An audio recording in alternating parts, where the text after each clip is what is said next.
Hey, we're here at the home of Kelsey Stine, who is the founder of Accessible Black Hills, which you started last spring. Talk a little bit about this organization. Accessible Black Hills is a community organization focused on educating and informing people on locations they can travel to if they have varying disabilities. So we're going to just all the tourist-based locations in the Black Hills. There's a huge fear of traveling to a new place from my experience, and if I go to that location, can I get in the building? Can I use the restroom? Am I going to be able to do like all those things that you expect you'd have from a building? So this kind of provides the know before you go type information. So talk about how your volunteer system works. Sure. So the whole organization started last spring kind of from a personal Instagram. It turned into a 3-phase plan, and the first one is going out in the community and gathering all that information to businesses. And we go to every business with a sheet kind of saying, we know you're not, like most businesses aren't fully accessible, and we're here to highlight the places that are. And one day, maybe we can help you transform it into a more inclusive place.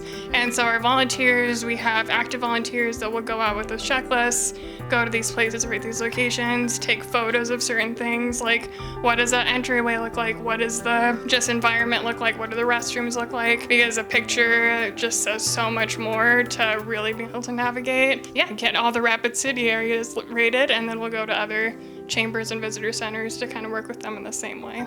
Do folks go to a website or a social media page, or how do they find out more about this? Sure, so we do have a website, and it's accessiblebblackhills.org. Right now it has most of the rated locations, but currently it's more of an information about what we're doing. Sign up to volunteer, learn more about us. And I mentioned that 3-phase plan. The first one is to gather all the information. Once we have about 80% of locations rated, we'll develop more of a website focused primarily on that. So you can sort like, oh, restaurants I'm trying to go to in the Black Hills area, or like kind of plan your itinerary. But we are such a tourism location, so people coming through, finding those resources and being able to take it to their city or just planning their trips. When I first kind of put out the Instagram and announced that we were doing people, there were just a bunch of comments, and some where I haven't been home since the accident because they were from the Black Hills, so they're scared to travel.